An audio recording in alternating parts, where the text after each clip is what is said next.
Good morning, everybody. Or I guess it's not morning, it's noontime. We can begin. So the people who will be talking today are myself, Ann Conway. Cynthia Anderson may be joining us by phone. However, she is at O'Hare on a layover and don't know if she'll be able to connect. Lisa Locken from Wheaton Franciscan St. Joe's is here, as well as Kyle Mounts.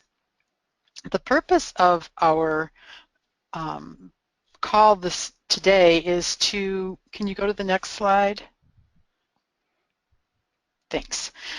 Is to talk about a little bit about the Perinatal Quality Collaborative, some of the background information, and then to go into the specifics of the beta project. And all of you have been part of the Regional Forum series, so you've heard the information before. Some of the information that we have now is more detailed, but we'll review some of the Regional Forum materials and then go on to how you can participate in the beta project.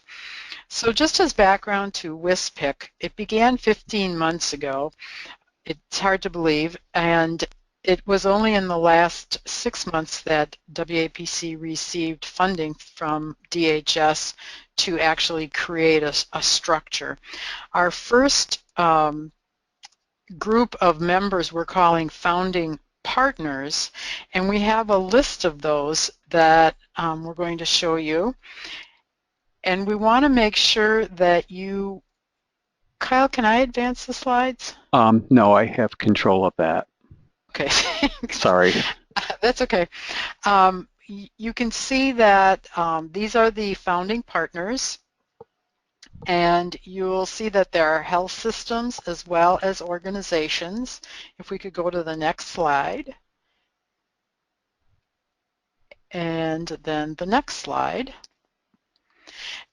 And we want to issue an open invitation to organizations. Members of the Perinatal Quality Collaborative are organizations, not individuals. So if you're from an institution, a system, an organization, and you think your organization would want to be a member, please contact me. And we have our email contacts at the end of the presentation. The first project that the group of 17 founding partners selected was hypertension, and we're calling this the beta project. It's the project that we're learning from before we begin the next project, which is the funded project from the grant that we received. You know that the Regional Forum was the educational intervention and the way we recruited for people to be part of the beta project. The Regional Forum series was a very detailed description of what the change package is, what the change from ACOG is, and how we want to create a data system that we can measure some change in getting to the goal or the objective of improving care for women and infants affected by hypertension during and after pregnancy. So this is the first in a series of 3 calls. The next call is December 16th, and then there's another one on January 6th. They will both be at noon, and I hope you'll be able to participate in them. The purpose of these 3 calls is to meet with the people who said they wanted to be part of the beta project, to give them some background, to let them know what that means, and then after today there will be some homework for you to think about which part of the project or parts of the project you want to participate in, and we can have more of a discussion on December 16th about that. So I don't see that Cynthia has joined, so I would like to turn it over to Lisa Locken to talk about the definition of hypertension, what makes things different now than it was in the past, and then to talk about the change package, the educational materials, and then finally Kyle will talk about the actual measures themselves. So, Lisa. Thanks, Anne. I think the main thing with ACOG, with their statements on blood pressure, is that emphasis on the OR, the 140 over or 90, and 160 or 105, as well as the other tightening up of the definitions for chronic hypertension, mild and severe preeclampsia, and that type of a thing. So when we're talking about hypertension, we're getting much more specific about what we're talking about and how it's being managed. Along those lines, while we don't have it specifically in here, that is one of the things that from a process improvement standpoint you'll want to look at within your organization is how close are we getting with being able to correctly describe the blood pressures. We also had the great good fortune recently to move to ICD-10, which probably can help capture some of that better. But in your organization, you may want to do some looking and checking into how well does the coding in your organization match up with what the physicians and other providers are writing in that type of a thing. So again, paying attention to what the actual definitions are, what is everyone documenting, and then is the coding matching up to that can be useful to you, I think. Then, Kyle, if you can move on to the next slides. I think the next piece is I'm going to briefly review a few of the tools and pieces of education that are available. These, I believe, should all be on the WAPC website under the WisPQC section. As we go through this, again, it's a reminder of many of the things that you had at the regional forum, and to again start thinking about which ones of these, I should say, best pertain to what will help drive our organization along. Maybe part of these, well, we already do that, so we'll move on to something else. And for other people, it might be, ooh, I haven't even started that. That's where we want to work. So we'll review a few of these. Again, WAPC does have levels of care self-assessment survey, and relatively recently the OB side surveys came out. You may have done this in the past for on the neonatal side for sure, and you may have even done this in the past for obstetrics, but it has changed now to a 4-level system rather than the 3-level that it had been. So your organization may want to look at being able to self-assess as to which level of care you are at. This becomes important, particularly when you start thinking about blood pressure and is the patient being taken care of in the appropriate setting. So keep that in mind as you're thinking about that.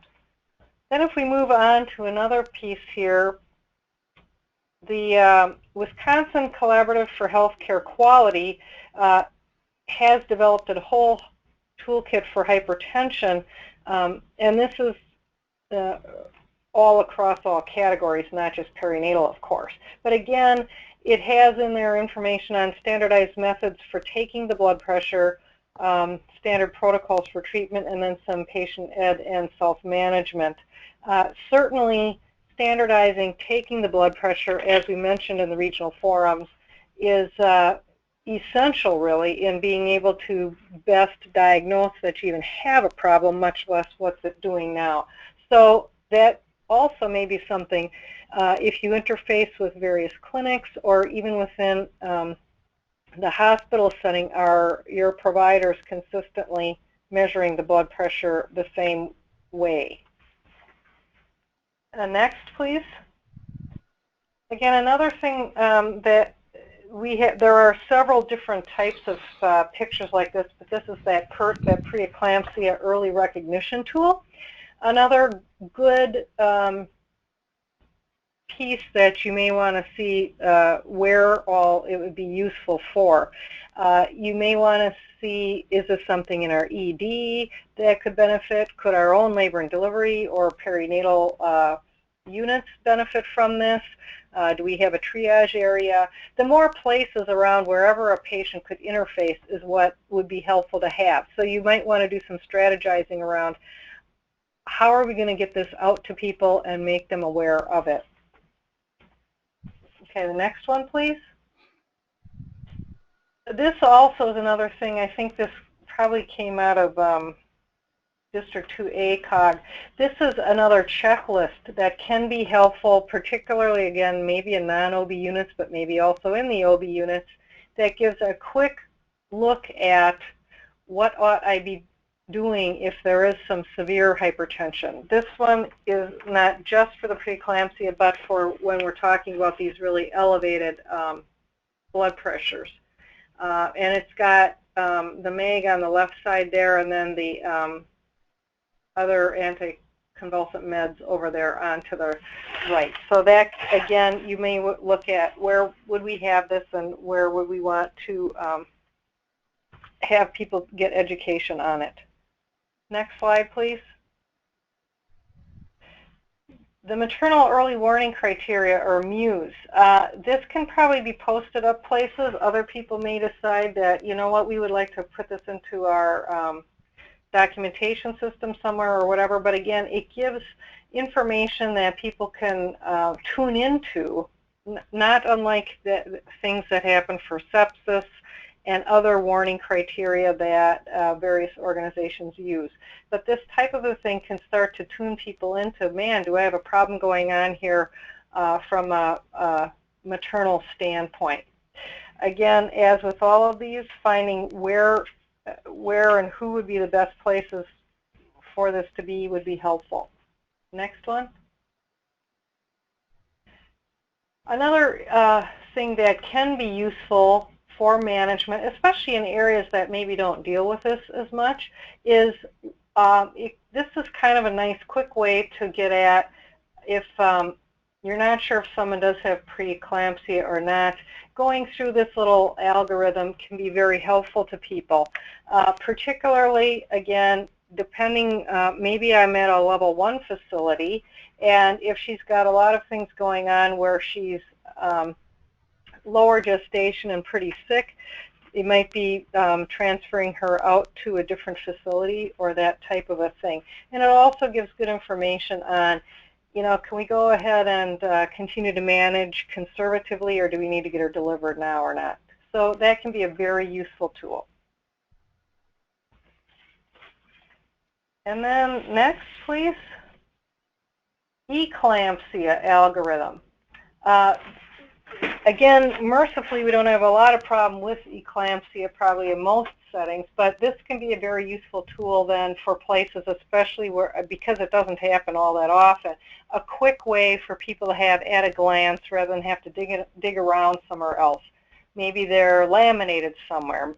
Maybe it's right with emergency kits that you have, that type of a thing. So as you're looking around at what processes do I have in place, how could I fine-tune it and that type of a thing, posting like this might be helpful.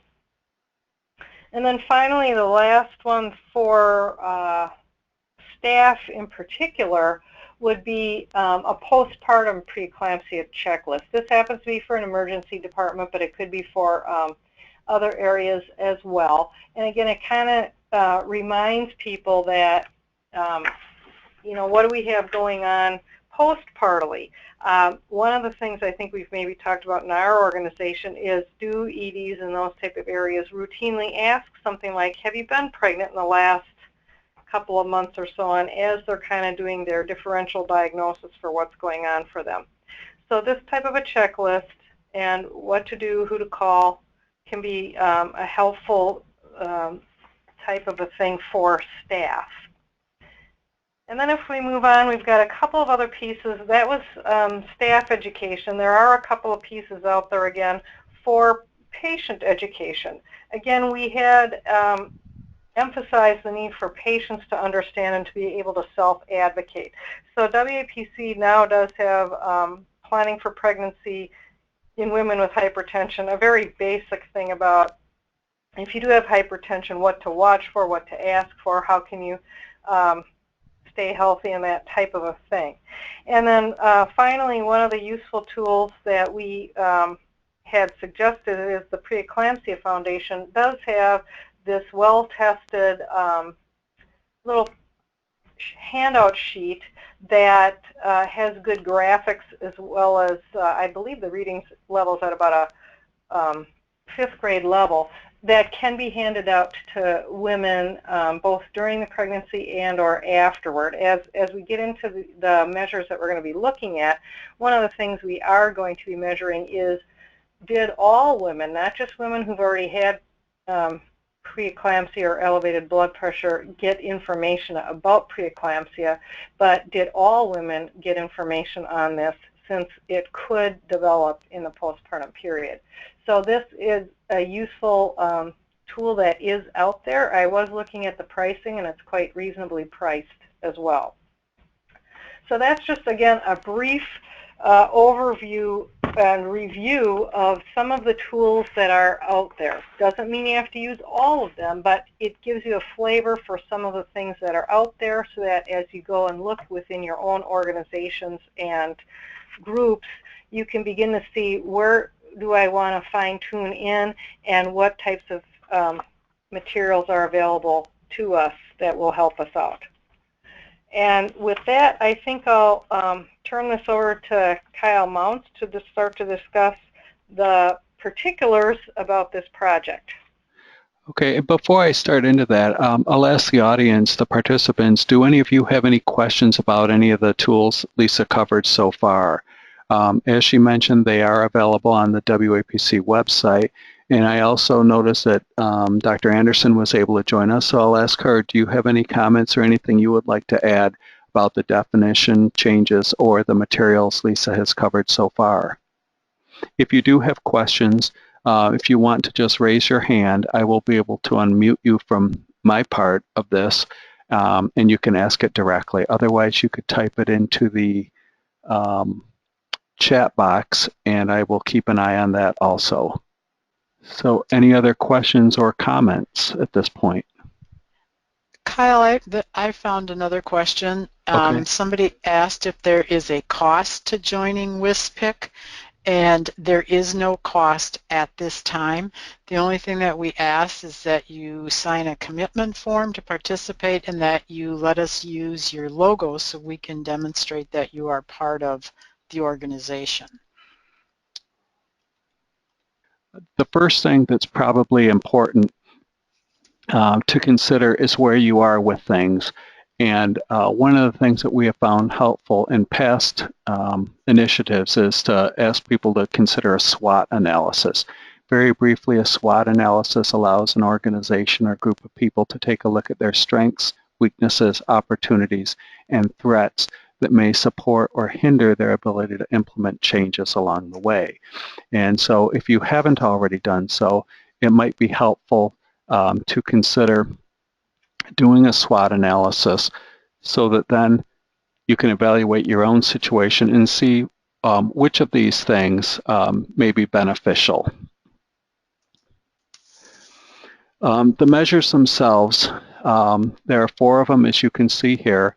The first is the maternal length of stay after delivery. The second is implementation of appropriate provider information. The third is implementation of education for women of early warning signs, and then NICU admissions. For those of you who attended the regional forums, you may have seen this diagram, but it puts everything into a perspective that we think helps understand where we are with these things. As Anne mentioned at the very beginning, the intervention for the beta project is the regional forum series, Hypertension in the Perinatal Period, Improving Quality of Care, Preventing Crisis. Now, the aim of that intervention is to increase provider use of evidence-based protocols. And you can see that that's divided up into the 4 areas that are specific to the measures that we're going to be using. relation to the first measure is the maternal length of stay, and this slide summarizes the ACOG recommendation. Now you'll note that it does say that if they can't be monitored in the hospital, it's also okay to use the equivalent outpatient services to be performed at least 72 hours and again 7 to 10 days after delivery. What many people have told us, though, is that it's difficult to duplicate what's in the hospital in the home setting. And so that's why we are looking at the maternal length of stay after delivery. And this diagram is probably familiar from the slides also. See that there are a couple ways that this could be measured. One is using a peridata.net standard report, and the other a manual collection tool. And Lisa, since you've worked with Peridata a lot, do you have any comments that you'd like to make about that? Make sure that if it says records with all delivery information are filled in. The keys to this will be such things as all the hypertension fields, whether it's chronic or gestational. There's, I think, a field on HELP, and there's a field on eclampsia. All those have to be filled in. Also, one of the measures for the mom is about the length of stay. So not only do you need the discharge date, but the discharge time on there in order for it to be able to calculate. So please go ahead and make sure that that's filled in. On the baby side, one of the key things that often gets missed is transfer out to an external place, because that's going to be counted in the measure. And there's two parts to that. Were they transferred out within 24 hours or after 24 hours? Both of those need to be filled in order for the measure to be able to be calculated. In addition to the actual summary information here, there will be the patient level information similar to the early elective delivery things for those of you who use it. So it should look very similar to you in that way, and you can go dig through there to find out if you are missing a certain field. I think that's about it on that. Okay, thank you. Now, for hospitals that aren't part of Peridata, we did develop a paper form for data collection looking at the maternal length of stay. This particular slide goes over the definitions of the numerator and denominator and things like that people may want to know to see what exactly they're measuring. Now, that's a lot of verbiage. To make it easier to actually understand what's happening, this is the thing that we will ask people to actually complete as they do it. Now, you can see as you look at this, it lays out specifically the things we're interested in. In the first part here, we look at, did the woman give birth at greater than or equal to 20 weeks gestation, yes or no? And you can see that if the answer is yes, then you go to the next question. If it's no, stop, they don't meet the criteria for it. Then the next part of that is, did the woman have a diagnosis of gestational hypertension, preeclampsia, eclampsia, and or HELP syndrome? If the answer is yes, they are part of the denominator. If no, stop, they don't meet the criteria. The next four questions then allow somebody to determine how much time in hours after the delivery of the baby the mother was discharged. So the first two relate to the infant's birth, date and time, and the second, date and time of the woman's discharge. From that, you can calculate the number of hours. And then question 8, was the woman discharged at greater than or equal to 72 hours after the infant's birth? If yes, they're part of the numerator. If no, they are not. And then the final question we wanted to ask was the infant delivered vaginally, yes or no? And so by completing just those 9 questions, we can get the information that we need for this particular measure. As we were looking at these, as you can imagine, there were hundreds of other questions we would have liked to have asked that we would have liked to have known, but it comes down to these particular things for this particular initiative. Now, the second measure relates to implementing provider education, and there are 2 parts of that. First is whether or not the mother received care in an appropriate facility. And then the second has to do with management of many of the issues related to maternal status. And from the regional forums, you may have remembered this part of the slide set, and it talks about provider education and many of the things Lisa talked about, all the tools, the algorithms for medication and diagnosis. And what we did was developed a process measurement tool that looks like this. The first part, again, the definition of the numerator and denominator, and the suggested data source, as you can see.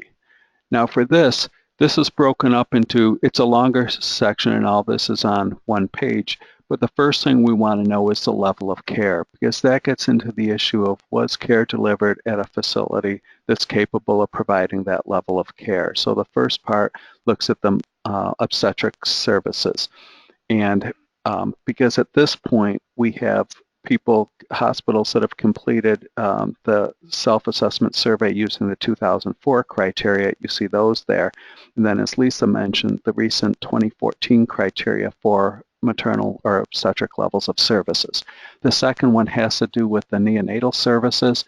And for those of you who completed the self-assessment survey before 2012, you would have used the 2004 criteria that you see there, 1, 2A, 2B, and the 3A through C, versus the 2012 criteria. We just want to know where that is as far as the levels of care that are provided. Then the next have to do with the specific tools, written protocols for when to refer a pregnant or postpartum woman to a higher level of care, yes or no. Written standards for taking blood pressures, yes or no. And as you can see, there's an example of the WCHQ materials. And these will all be hyperlinked so that people will be able to access those materials directly to see if they are using those or something similar to them. You see down below here in this part, if you can see my cursor, do you use management algorithms, procedures, guidelines, or order sets for preeclampsia and eclampsia? And some of those are suggested below, but that's not an exhaustive list. So if you are using other ones, you can include those in there, and then we can get an idea of what's going on, because what we want to see over time is an increase in the tools that are used. We think that that's going to be helpful for standardizing the care and for making sure that we're using evidence-based practices in the management of women with hypertension. Now for the NICU admissions, there are a number of things within the ACOG recommendations that relate to neonates. Our question is, and we consider this a balancing measure, we don't know what the effect of this is going to be. It's possible that if obstetric care providers are monitoring women more carefully, if they're doing C-sections earlier, that the number of NICU admissions could increase. It's possible, though, that maybe that number is going to decrease, and because of that, we don't know what the effect is.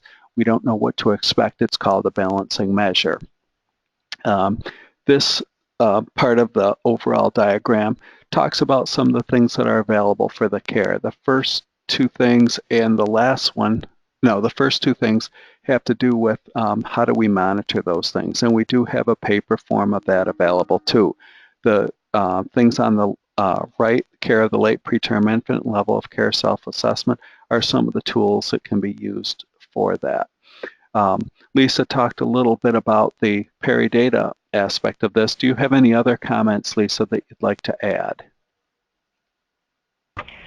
Just as a note, eventually in peri-data we want to get much more robust in terms of defining the hypertensions.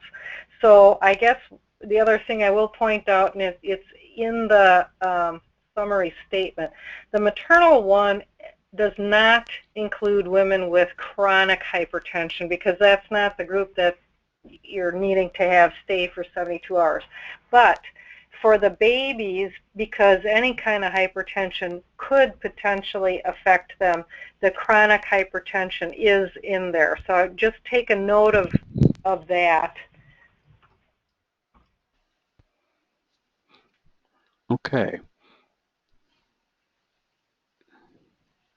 And for the paper version, as Lisa mentioned, this talks about the measure itself, and you can see that there's the addition of the diagnosis of pre-existing hypertension here in addition to the other things. There's also the definition of the numerator and denominator, and possible data sources. Peridata.net is one of them. Facilities that use the Vermont-Oxford network could potentially pull that information from there. And the other thing that we will add to this particular sheet is this form right here. And this is for the infants, and see that it covers the essentials in the diagnosis. Was the infant delivered at greater than or equal to 20 weeks gestation? Yes or no? If yes, go on. Did the infant's mother have a diagnosis of pre-existing hypertension, as Lisa said, and then the things that are on the maternal length of stay: gestational hypertension, preeclampsia, eclampsia, and or HELP syndrome? Yes or no? And that will determine if they're in the denominator. Then finally, was the infant admitted to the NICU or transferred to a facility to receive a higher level of care? And those are the babies that would be included in the numerator. And then this will give a percentage that we will be able to track over time. So then moving on, the final part of this is the consumer education. And you can see the ACOG recommendation. And the question is, what's happening with that? Can see that there are materials available, communication, the Preeclampsia Foundation materials, the WAPC material, and we needed to develop the specific measure that will allow us to track that and see if there's a change in the percent of women who receive that information. As you can see from this, there's information out there. What we're interested in is the numerator and denominator definitions that you see there, and the suggested data source, which would be a manual abstraction from the medical record on the form provided by the project. This is that form, and you can see in the middle that I've cut it off to allow space for 20 patients there, so it goes from 2 down to 18. But the first part of that, after the name and facility location, are the total number of women who meet the criteria, gave birth at greater than or equal to 20 weeks, and were discharged during the given month. And that's a matter of just adding that number. However your facility keeps track of those records would be sufficient for that. And then down below, we're asking people consider checking the data on up to 20 patients per month. And so there are 20 spaces there for each of the months there. And you just add up the number of yeses, total number sampled. So say your facility only has 18 births during a given month. You wouldn't put 20 there. The total sampled would be 18. And then you'd have the number of yeses. And then in number 5, determine the percent with documentation of education. Divide result in line 3 by the result in line 4. Now the question sometimes comes up, how do you sample? I mean, if we left it open to, say, one person who was very diligent about their consumer education, their education to moms going home, it's not necessarily going to be an unbiased sample. So there are a couple of sampling methods that could be used. One is to find one of the random number generators that are available on the internet. Just have to Google random number generator, and it will give you one where you could put in the number of numbers that you want. Like say you have 137 patients and you want to use a random number or generator for that. It will randomize that sample of numbers, and then you could just pull those charts to look at it. The other way is the example that's below it, the systematic random sampling. And if you're interested, we can certainly look at this more, but it essentially divides the total sample into a smaller group from which you then take an individual from each group, and that will allow you to determine the number of patients, which charts you're going to take a look at.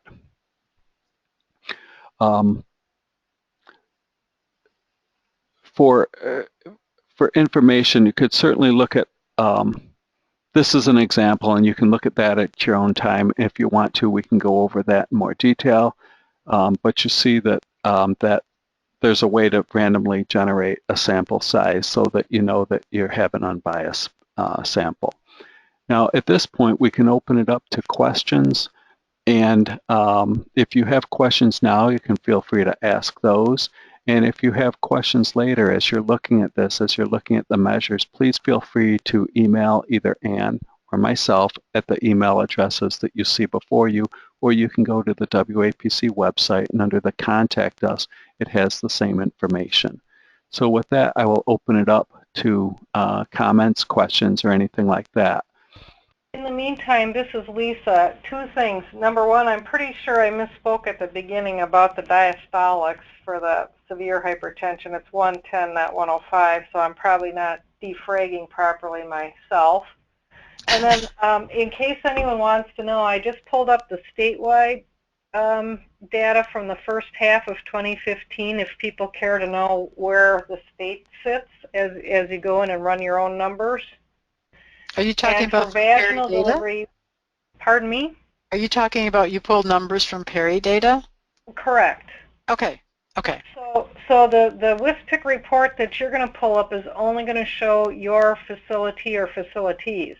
But for the vaginal delivery moms, lengths of stay 72 hours or more, the state is sitting at about 11%. For all comers, which would be your sections in that too, it's at about 39%. NICU admissions, hypertension exposed babies, that's about 24% of the NICU admissions have babies. So almost a quarter of all babies coming into the NICU have had some kind of exposure to hypertension, compared to the total number of babies coming into the NICU is about 10% of all babies go in. But of those going in, 24% about have been exposed to hypertension. So that's what we had for the first half of the year within Wisconsin as a whole. So that might give you a frame of reference as you start looking at your numbers and what you're contributing to that. Raise your hand if you have a question. And what I want to know is, do you have a clear idea of what we would like you to be doing between now and December 16th, and how you're going to arrive at a decision as to what part of the beta project or parts of the beta project will you participate in? Can you also help me look for hands, Yes. Lisa? And Kyle, yeah. I have my panels back so I can see that also. Okay. Okay, it looks like Jen Conrad, whoops, Stacy Carson. I'm going to unmute you, Stacy. Okay. Okay, Stacy, you should be able to talk if everything's working for mics or phones. Can you hear me? Yes. Yeah. Hi, this is Sarah, actually, Sarah Bronson. Okay. Okay. I guess I am unclear as to what we are supposed to decide by the 16th or be working on. So if you could maybe just bullet it out for me. I mean, there's a lot of good information, but I am still unclear as to what we're supposed to be doing. Okay. Well, one of the, and Lisa, you chime in as well, but one of the things that I would suggest doing is looking at your own internal data, and you can do this with the Perry data report, and then identify where you may have opportunities to accelerate improvement. And from the data, I would go to the SWOT analysis and identify what you're doing well, where you could be improving, and what are the opportunities. So for instance, if there's a protocol but only certain providers in your organization are following the protocol, is there an opportunity for professional education to get everybody on the same page to use the same protocol? Are you consistently providing discharge information to all women about the possibility of postpartum hypertension? Is there an opportunity to distribute the information sheet from another one or the one from the Preeclampsia Foundation, and then to document of the women who gave birth, how many actually got the piece of information, how many got some education to go along with it. Those are some that I can think of right off the top of my hat. Can you think of any others, Lisa? You've looked at the data quite a bit. I mean, I think the first thing is using this time to get your head around what this stuff is and where do I want to go looking and digging for it. Again, we've got 4 places that we're going to be sending in information on, but you're not going to have everything figured out, nor would we expect you to by the 16th. But I think it's to start to take a look at how readily can we get at some of this information, where do we think we have low-hanging fruit to do something on, and that type of thing, so that you can start to get a handle on what's what. There will be stuff that will require hand collecting. I think that's a question that came up, is what kind of time commitment might there be in participating? The time commitment from the standpoint of how long would we be trying to collect data is approximately 4 months, January through April, if I'm not mistaken. And you're trying to see month over month what type of improvement you have. As far as how much time would it take to gather data, part of it depends on whether you are using peri data so you can get that very readily versus do I have to hand collect. We'd all be hand collecting on the postpartum discharge teaching unless you have some kind of reports within your organization that already collect that.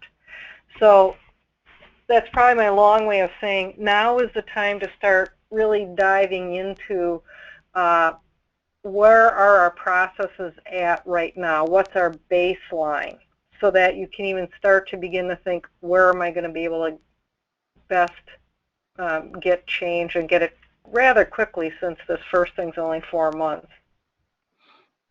Okay, and so to get back at that, there was also a question here about will there be reports available on peri data for all the measures or just the maternal length of stay and NICU admission? The peri data will only be able to provide directly the maternal length of stay and NICU admission.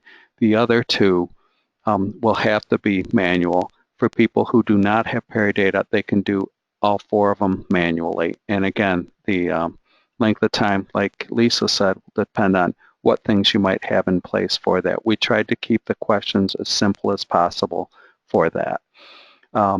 It looks like Nancy, Sarah, I will mute you, and then it looks like Nancy Patrick has a question, and I've unmuted you.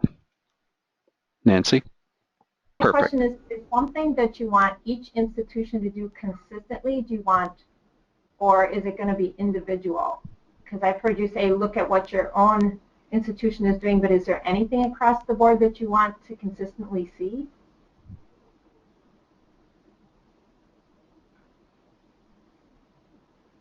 I think consistently ideally we would like to see people collect information on all 4 measures. The NICU and the maternal length of stay can be done with a peri data report, and we will put that WisPQC summary report in the slide set, so you have that. Okay. The other 2 are professional education and consumer education. The thing that's variable in my mind is how you, so for instance, professional education might be different groups of people who aren't on board with the new ACOG definitions.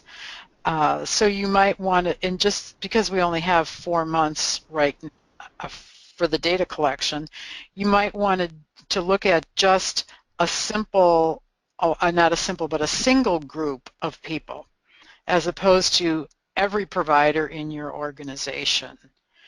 So there's variability in how you would do professional and consumer education. We just instituted a specific order set for hypertension based on the ACOG guidelines, and that was 1 month ago. So we're doing education with our providers around that. Is that something you're saying would be a good thing to look at for this? Mm-hmm. It sounds very appropriate. Okay. Was it an order set that was developed by a multidisciplinary group of providers, or how did you develop that? I did it along with one of our nurses. Initially, she did it as an emerging leaders project, and then we did take it to the multidisciplinary groups and shared that with them based on the ACOG guidelines. So we had input from everybody. Okay. Are you having any, have you noticed any problems with people following? What we're doing is we're tracking the time from when a person was admitted and the preeclampsia is diagnosed to when the treatment begins. So we're doing some of our own data collection on that, and we're retrospectively looking at how long it took prior to these order sets to see if the standardization is helping the time. Does that make sense? Mm-hmm. Mm-hmm. Mm-hmm. Well, that's part of it. I just didn't know how that adapted to the WisPAC. You know, if we could somehow combine that along with it. I'm sure you can. I just can't tell you exactly right now. Lisa, do you have any suggestions? I think what's going to be helpful moving along is some of this group sharing for, well, what did you do and how was it working for you and so on. That's what's going to get the flywheel going on some of this and what makes part of the collaborative helpful. I think if we start with some of this baseline stuff and then also get where people are getting other information, that's what's going to keep it going. But again, for the beta part, we had to start somewhere, which is why it's very rudimentary. Okay, thank you. I will mute you, Nancy, and it looks like Jen Conrad has a question. Jen, I've unmuted you. Hi, this is Krista Nielsen. Actually, I'm sitting in for Jen Conrad. Okay. She was unable to attend. So I apologize for it. I mean, she's been sitting in for most of these, and so I'm jumping in. And I guess I'm just trying to get an understanding of the ultimate goal of the project. It seems in 4 months, are we just trying to gather data, or are we hope to see in these 4 months improvements that on our efforts? Are we trying to change as much as we can in the hospital in that short amount of time and then see an improvement at the end of the 4 months? Or is it really like, hey, think about what you're doing in your hospitals, see where you can make improvements, but now we're just gathering data, and if you can improve a few things, great, but there's going to be another time where we say, okay, you've done your improvements, now let's look at the data to see how that's changed. That's a good question, and I think that our expectation is that if more providers are following the ACOG guidelines, that there are going to be bigger improvements in things, and the measures that we're looking at will specifically look at some of those things. Now, some of the things that may be coming up in the future are going to be things like somebody wanting to look at readmission rates. If providers follow women in the hospital for the 72 hours that ACOG recommends, then that could potentially decrease the number of readmissions they would see. So it's more than just the collecting data, but there's also the component that we expect these things are going to change, that there are going to be improvements in care and outcomes. Now, some of the things that people may be concerned about, like strokes that women may have, happen much less frequently. So it may be over the course of several years that we as a state see changes in those kind of numbers. But immediately we expect to see improvements in the care and outcomes that we're measuring. Okay, and that makes sense. I didn't know if we were kind of rushing in to see how many things we can change and implement all at once, and the goal was really to be done with all of that implementation within the 4 months, or is it just slowly, let's keep working at this, in which I think we're going to see better results, but just continually monitoring that data. Right, and the kind of things that we're talking about for measures right now, like the provider education, consumer education, in the forums, we had a video where a woman talked about her experience with postpartum preeclampsia. And she said if she had known about this before, it would have changed how she handled that. So she didn't go into the hospital until she was sicker and had a worse outcome than what it would have been had she recognized the signs early on. So these all play a role in the overall picture of it. But when we look at hypertensive disorders during pregnancy and the perinatal period, it's such a broad area, and there's so many things that we would love to be able to look at, but these we think will have immediate impacts, and they're the kind of things that facilities can do hopefully fairly easily. Sure. And is it realistic to say, hey, look at where your rooms for improvement are and start making changes with 5 things, or hey, take your top 2 and really work hard at those 2? That's a good question, and I don't know that I have the answer to that right now. I think that there are some places that may take a look at it and say, we want to focus on these 2 things because when we've looked at our outcomes, we know that this is a big problem. Others may say, you know, let's introduce these 5 because we have reason to believe that we have that those are areas of improvement. And so I think a lot depends on the facility and where you see yourself going. Like some of the places that have already instituted order sets and things like that.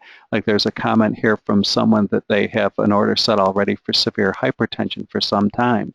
They may not see the improvements that other places do that haven't done those things because they've already gotten ahead of the curve with that. And that's okay. Okay, and I guess that's what I wanted to know. It's okay that we're going to be different and we're going to be attacking this issue at different cases. Yes, it is. Okay, awesome. Thank you so much. Okay, thank you. And again, this is Lisa. I think that's part of the beauty of what we try to achieve with a collaborative is that we do achieve things at different routes, different ways, but then being able to share our best learning so that others don't have to reinvent the wheel where it would work well for them as well. Mm-hmm. Okay. The overall goal is that we can do better in taking care of identifying, diagnosing, and treating women with hypertension.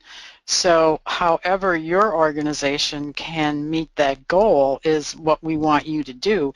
If we had a formula that we wanted everyone to do, it wouldn't necessarily be appropriate, nor would it bring about better care in your institution. If you're already doing something, look for something that you're not doing where there's an opportunity for improvement.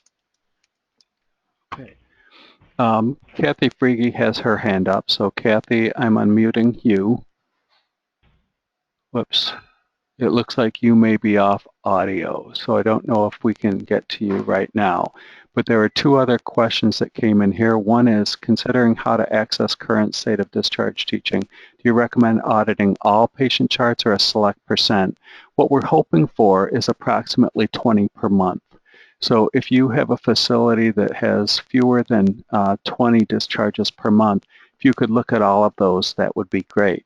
Now, if you have considerably more than that, that gets into the idea of a percentage of those charts, so that we're hopefully getting information on 20. If that didn't answer your question, let us know. The other question that came up is, how will the data regarding outpatient monitoring of patients who are not in the hospital for 72 hours be obtained and reported? We haven't built that into it yet because we don't necessarily have access to that outpatient data that would be important, but that would be a consideration. And we would encourage facilities to take a look at that. Can they replicate the kind of care that would be received in a hospital in the outpatient setting? Mm-hmm. And this is Lisa. If you can do that, let us know how on earth that's happening. Thank you. There might be some systems that would be able to gather that information, so that would advance our learning. And then just a quick thing back up on the one about the 20 a month. I think Kyle had alluded to it, but just to re-clarify, if you can do something random, that's great, or if you're even doing something on the floor, sort of at the time of discharge or whatever. One of the things we just don't want it to have happen is that it's always like on the first of the month or the last of the month or something like that. You probably want to have it a little bit varied around the month so that you can get a better sampling of what practice is.